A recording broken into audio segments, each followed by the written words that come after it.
把握时间，我们先请第3位讲者提问，谢谢。好，请大家鼓掌。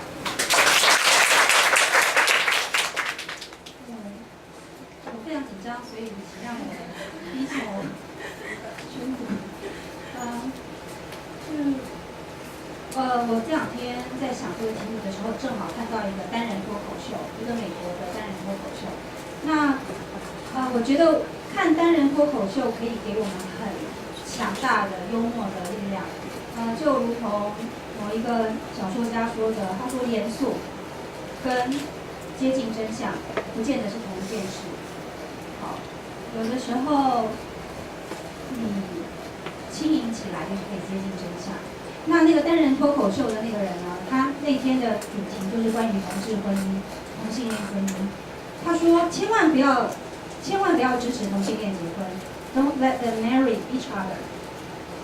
应该怎么样呢？应该要让他们 marry us。对，就是说，意思就是说，不要让同性恋结婚，要让同性恋跟异性恋结婚，把他们全部都变成异性恋。好，然后呢，简单的说就是说，他在讽刺一种这个社会上面的矫正论。那事实上，这在台湾好像很多人，当台湾有很多人在主张不要给同性恋结婚权的时候，似乎他也在暗示着说，让女人赶快去嫁男人，让男人赶快去娶女人，他们孩子也生了不，变婆婆啊就会变回来嘛，哈。那确实在现实上有很多这样子的例子。那在现实中，我们其实经常可以发现有很多所谓的假性的婚姻。那在文学上也有非常多这样子的例子，比如说很有名的当代小说《时时刻刻》里头，书写2次世界大战前后的那个美国妇女 Laura Brown， 她就是一个结了婚而且生了2个小孩子，然后后来抛家弃子，跑去变成所谓的变成女同性恋，可能是变回女同性恋的例子。那或者是1950年代的小说《麦田捕手》，那个小说里头有一个微不足道的配角，就是男主角的老师。然后这个男主角的老师似乎也跟一个女人结了婚，可是呢，小说的笔法用一个巧妙的一句话就带过，就是说，我这个老师跟师母呢，他们最大的特色就是他们绝对不会在同一个空间中出现。对。然后半夜他睡着的时候，发现他的老师会在他的床前，非常着迷的看着他，而且甚至应该就是在触碰他。那我热爱的同志剧作家田纳西·威廉斯，他在《欲望街车》以及《热铁皮屋顶上的猫》也都写了假同性恋婚姻的故事。那所以呢，这些东西，我要说的就是说，其实从非常早期一直到现在，我们其实都不断的在假装有一件事情没有存在，就是说，你有非常多人，他们其实是被逼着要去对自己撒谎，然后对这个社会撒谎，对家人撒谎。那前2天我跟一个同样是基督徒的朋友见面。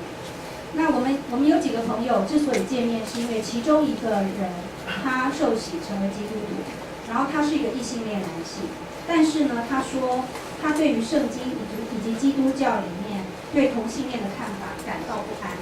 就是说他已经受洗成为基督徒，可是他对于圣经以及基督教对同志的不友善感到非常不安。然后那一天他找了一个老朋友，也是一个信了就是一个二十几年的基督徒，然后目前是一个执事，牧场执事的身份的人。然后我们就几个人在那边聊天，然后他就问执事关于同性恋的问题。这个执事说，同性恋有2种，一种是天生的，一种是后天的。他说神对天生的应该没有意见，但是神对后天的可能会有意见。那我当场就回应说，可是异性恋也有2种啊。一种是后天的，那后天的我刚刚已经讲了嘛，对，后天的我刚才讲了很多例子了，对不对？就是那些结了婚也生小孩的人。那我们那天针对这个问题谈得非常的久。那我要说的是什么呢？我要说的是，即使那一天在那样子的情况下，我依然非常尊敬这一个正直、诚恳，而且一点也不虚假的保守主义者。好，就是说我认为我享受跟一个诚恳正直的保守派，然后跟他之间进行诚恳的对话，这件事情胜过去跟自私、充满攻击性的激进派比武、斗智。接下来，我想要对这个运动它目前的诉求表达一点我个人的看法就是说，其实我一直都发现我没有办法全心全意的投入，然后我觉得我有点像冷漠的在外面徘徊，然后半盟的朋友一直弄我，一直弄我，他不弄我，我就躲起来这样子。那从个体的角度我现在讲是从个体的角度。从个体的角度呢，我是不赞成婚姻的。很多时候，我甚至也不赞成同居。原因因为我觉得他丑丑。那就是说，不知道为什么，我老觉得这回事不美。那到底什么叫做美呢？我举一个简单的例子，就是有一部商业电影，日本片叫做《嫌疑犯 X 的现身》，这里头有一个数学家，那个数学家在解一个那个色块理论嘛，那叫什么理论啊？反正我知道，就是说那个数学家他在解一个数学史上重要的题目，他努力的解那个题目的时候，有人靠近他对他说：“同学，这个题已经被解出来了，你知道吗？”他说：“我知道。”那你为什么要继续解？他说：“因为那个解法不够美。”那同样的，我知道现在有一条路，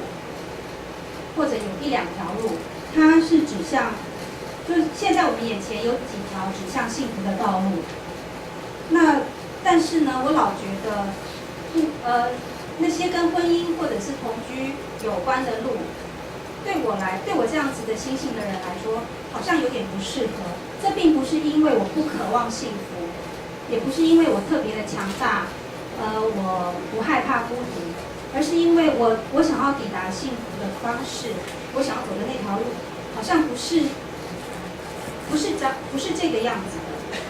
换句话说呢，这条路对我这样一个个体来说，好像就是不够美丽。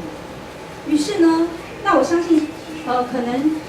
现场也有很多这样子的声音，就是说认为说，当我们说我也想要。我要加入，或者是当我们说我要他，就是我想要加入他的改良进化版的时候，我们似乎是在同意它是一个好东西，并且肯定它是有美感的。但是讲到思考到这个地步呢，我又突然发现说，其实我好像也并不真的彻底的被我前面所说的那些话说服。那我要说的呢，我要举四个例子去谈，就是说，其实，在很多时刻，我会被某一些很特别的婚姻或者是伴侣的关系感动。比如说，以下这是一个真实的故事，有一个老政治犯，他是1950年代被抓去入岛关的。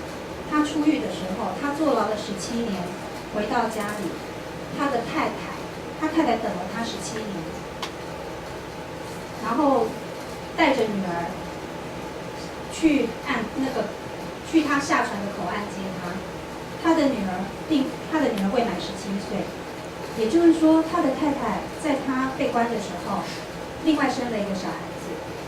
然后太太接到他，但是他没有决定抛弃这个政治犯丈夫。他去接他，而且要把他接回家。他要把一个已经被社会隔离了17年，回来之后可能没有工作能力，也社会关系都断掉的人接回家。太太对这个丈夫说：“你辛苦啊，来对你记有后悔，里面的日子不好过。”他说：“对呀。”然后他接下来对他看着那个不是他的女儿说：“里面的日子不好过。”外面的日子一定也很难过。那我们今天的标题是围城嘛，就是说，其实婚姻内、婚姻外，每一个人决定守在那里，其实都有他很坚强的理由。那另外一个例子呢是，我非常崇拜的美国小说家 Toni Morrison， 他在他的小说《宠儿》里头举的一个例子，在他的作品里头，在他的书里头有各式各样的黑奴，那是说各式各样的黑奴的名字都很邋遢、阿里不达的名字，因为他们没有被当成人嘛，他们没有人权，所以他们名字都是乱七八糟的名字，比如说保罗1、2、3、4、5，然后英文就 O A B C D E 这样子。他们因为有一个是1、2、3、4、5，那其中一个是叫6 6，这个6呢，他爱上了一个女人，然后这个女人住在，这个女人属于另外一个奴隶庄园，所以这个女人住在30英里外，换算成公里就是48公里外。那黑奴没有自己的时间，但是他们礼拜天可以休假，毕竟奴隶主把你们操死，对他们也没有帮助。所以他都算准了，就是说礼拜6休息的时候，他要走10几个小时，走10几个小时，走到天亮，看他爱的那个人。可是已经没有时间喽，走10几个小时跟他碰面说嗨，我爱你，早安，然后他就要往回走，他就每天走10几个小时，见他半个小时、1个小时，然后再往回走10几个小时。然后 Toni Morrison 在这个小说里头说，这才叫男人。他用了一个如果从一个超级政治正确的语言来说，非常洋具崇拜的句子，在说这才叫男人。但是呢，我也在这个作品里头看到，就是说，对于某些人来说，相爱、相见、相处，是要通过重重的阻碍。那就如同我刚刚说的那个现实中曾经存在过的政治犯。另外一个例子呢，是我自己家族里头的例子，就是我曾经参加一场婚礼，但我那个时候太年幼了，我不知道这场婚礼对我的意义。可是我回过头来，我长大之后，我了解那个婚姻对我这个人的意义的时候，我知道如果我今天再重新去参加那场婚礼，我一定会感动到哭的，就是无法自已这样子。就是我到了比较大的时候，我才知道